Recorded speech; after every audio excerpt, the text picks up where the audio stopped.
متابعينا الأعزاء، لا تنسوا الإعجاب بالفيديو والاشتراك في القناة مع تفعيل زر الجرس كي يصلكم كل جديد.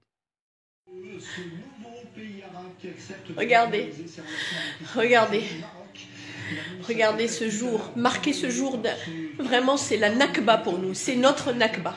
Voilà, la normalisation entre le Maroc et l'entité sioniste. Alors, le 10 décembre, retenez cette date, c'est vraiment la Nakba pour nous.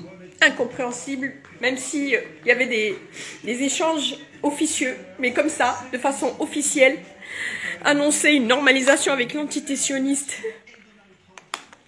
C'est un jour noir aujourd'hui, regardez.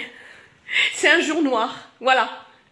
Voilà la décision unilatérale entre le roi et l'entité sioniste. Je dis unilatérale, parce qu'on ne nous a pas consultés, parce que les Marocains sont contre cette normalisation. Parce que évidemment, quand on impose quelque chose de façon aussi dictatoriale, évidemment, que cet accord est passé sans, mais pas en notre nom, en tout cas pas en mon nom. Je tiens à le préciser. Cette vidéo, je la fais comme je la sens. À l'annonce de cette normalisation, j'ai eu honte d'être marocaine. J'ai eu honte et j'aurais honte maintenant de dire je vis au Maroc et je suis marocaine. J'ai honte parce que c'est un poignard en plus qu'on plante dans le dos des Palestiniens. J'ai honte parce que c'est le président de Lejnat al-Quds qui a décidé de normaliser. J'ai honte parce qu'on fait fi de 100 ans de guerre, de génocide contre le peuple palestinien et qu'on n'a aucune possibilité de démontrer qu'on est contre cette normalisation. Voilà, donc je partage cette vidéo comme vraiment je le sens. J'ai eu très mal, j'ai eu honte, je me sens humiliée. Je voudrais ici dire à ces sionistes qui nous regardent, ou en tout cas qui me regardent, c'est pas en notre nom. Cette politique est une politique issue d'une dictature. Aucune consultation. Même le gouvernement qui se dit pro-palestinien et qui nous soutient des fois dans des actions, même eux n'ont pas eu le choix.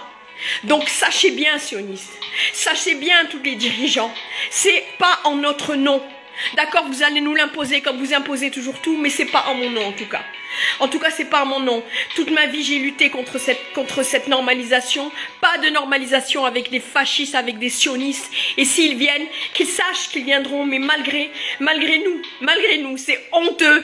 J'ai honte aujourd'hui de ce jour. Je marquerai ce jour comme une nakba pour moi. En tout cas, je pensais pas le vivre. Je pensais que j'allais mourir bien avant de voir ce jour-là.